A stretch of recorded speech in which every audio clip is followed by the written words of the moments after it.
Halo, berjumpa lagi dengan saya Henry Indra di Jam Malam episode 11. Di Jam Malam pada malam hari ini saya ingin menceritakan tentang penculikan Junko Furuta.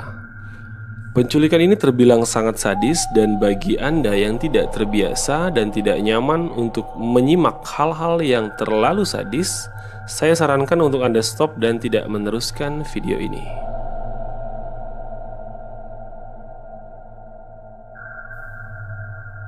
Junko Furuta adalah seorang gadis berusia 16 tahun yang sangat ceria dan sangat baik. Ia adalah seorang siswi di salah satu sekolah menengah atas di Jepang. Junko adalah seorang remaja yang sangat cantik. Ia tidak seperti remaja-remaja lain yang sering melakukan hal-hal nakal. Junko tidak merokok, tidak minum-minuman keras. Ia adalah anak yang benar-benar baik. Karena hal itu, Junko dianggap tidak menarik bagi sebagian besar remaja-remaja pria di sekitarnya. Akan tetapi, ada satu pria bernama Hiroshi Miyano yang menaruh hati kepadanya. Hiroshi Miyano adalah seorang pria yang sangat suka dengan kekerasan. Ia adalah salah satu generasi muda Yakuza. Sebagian besar wanita yang ia temui tidak berani untuk menolaknya. Akan tetapi, Junko berani untuk mengatakan tidak kepadanya. Akan tetapi, ternyata inilah awal dari mimpi buruk yang akan diterima oleh Junko Furuta. Pada 25 November 1988, 4 orang remaja laki-laki menculik Junko. Salah satu dari 4 remaja ini adalah Hiroshi. Jadi penculikan Junko ini terjadi selama 44 hari. Dan selama 44 hari ini, Junko Furuta mengalami penyiksaan yang sangat kejam yang pernah dialami oleh seorang wanita. Selama masa penculikannya, Junko dipaksa oleh Hiroshi untuk menelpon kedua orang tuanya dan mengatakan bahwa ia pergi bersama dengan teman-temannya dan ia dalam keadaan baik-baik saja. Hal itu dilakukan oleh Hiroshi agar kedua orang tua Junko tidak melapor kepada polisi untuk melakukan pencarian pasca menghilangnya Junko. Junko disekap di sebuah rumah milik salah satu remaja yang menyuliknya. Meskipun orang tua dari remaja itu sering mengunjungi rumah itu dan melihat Junko, tetapi mereka mengatakan bahwa Junko adalah salah satu pacar dari temannya ini. Selama masa penculikannya, Junko dipaksa untuk tidak menggunakan pakaian. Ia telanjang bulat tanpa sehelai benang pun. Ia diperkosa oleh 100 orang yang berbeda. Bahkan selama penculikannya, Junko telah diperkosa sebanyak 500 kali oleh 100 orang yang berbeda. Bahkan ada suatu hari ia diperkosa, dalam satu hari itu diperkosa oleh 12 pria yang berbeda. Selama 44 hari penyiksaannya, ia menerima kekerasan seperti dipukul menggunakan stik golf dan dibenturkan badannya ke dinding. Dan juga ia sering disuruh untuk melakukan adegan seksual di depan mereka semua, juga di depan para tamu-tamunya. Pria-pria yang menyakiti Junko ini mengakui bahwa mereka menikmati apa yang telah mereka lakukan. Mereka sangat senang menyakiti Junko. Dan setelah mereka memerkosanya, ia juga memasukkan beberapa benda-benda asing ke alat-alat vital milik Junko. Benda-benda tersebut seperti botol air mineral, lempengan besi, gunting, dan bahkan tongkat untuk memanggang daging dimasukkan oleh mereka ke alat-alat vital milik Junko. Bahkan mereka juga membakar di area tertentu. Selama diculik, Junko tidak pernah diberi makan ataupun minum. Ia dibiarkan kelaparan dan kehausan. Ia sampai harus memakan kecoa hidup dan meminum air seninya sendiri. Dan bahkan mereka pernah memasukkan sebuah kembang api yang masih menyala ke bagian belakang Junko hingga kembang api itu padam.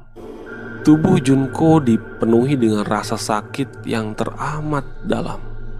Bahkan yang paling menyeramkan adalah ketika Junko diikat kaki dan tangannya dalam posisi yang terbuka di lantai. Jadi kaki di sini dan tangan di sini. Dan akhirnya mereka menjatuhkan sebuah barbel ke perut Junko. Itu mengakibatkan isi perut dari Junko ini keluar. Jadi dari mulut dan dari bawah itu keluar darah. Junko berharap siksaannya berakhir, akan tetapi ia malah digantung. Jadi tangannya digantung dan ia dibiarkan tergantung di langit-langit atap rumah dalam posisi telanjang dan kedinginan dalam beberapa hari. Dan setelah beberapa hari Junko digantung, akhirnya diturunkan. Dan setelah diturunkan, Hiroshi meneteskan lilin ke kelopak mata Junko lalu membakarnya. Setelah itu mereka menusuk area dada Junko menggunakan jarum jahit hingga jarum itu memenuhi seluruh area dada milik Junko.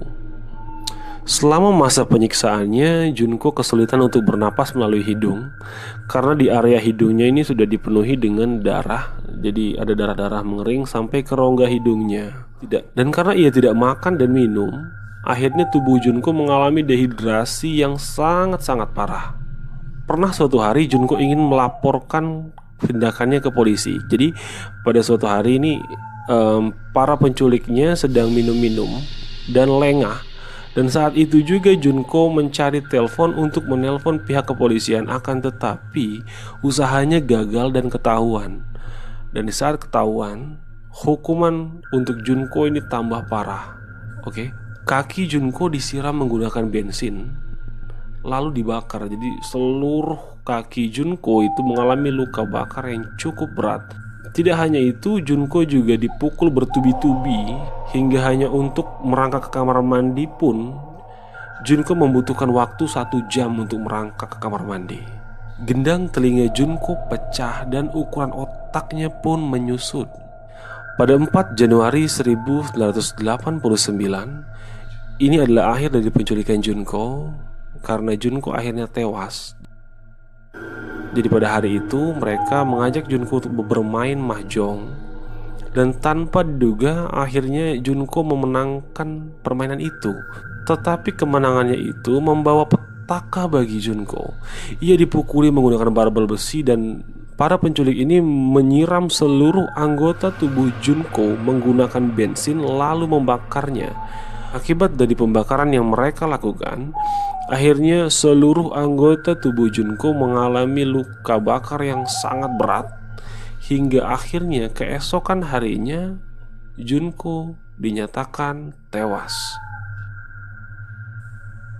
Dan setelah itu para penculik ini memasukkan jasad Junko yang telah terbakar dan hancur tadi ke dalam sebuah drum besar dan diisi dengan 55 galon semen lalu membuangnya di kota Tokyo.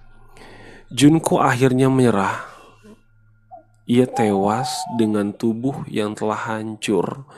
Ia tewas di tangan para lelaki-lelaki yang kelakuannya tidak bisa dikatakan sebagai kelakuan manusia. Gadis 16 tahun yang impiannya masih terbuka lebar, gadis yang sangat cantik, akhirnya harus meregang nyawa dengan kondisi yang sangat brutal. Para pelaku akhirnya ditangkap pada akhir Januari 1989. Semuanya ditangkap termasuk Hiroshi Miyano sebagai pelaku inisiator. Akan tetapi publik merasa vonis yang dijatuhkan kepada mereka ini serasa tidak adil. Karena yang teringan dari pelaku ini mereka dihukum 7 tahun. Dan yang terberat adalah Hiroshi Miyano. Ia dihukum 20 tahun penjara. Bagaimana menurut Anda? Sudah pantaskah vonis yang dijatuhkan kepada para pelaku? Dan inilah jam malam pada malam hari ini. Jangan lupa like, comment, subscribe, dan share video ini kepada teman-teman kalian, agar teman-teman kalian bisa bergabung dengan kita di malam-malam berikutnya. Sekian dan terima kasih.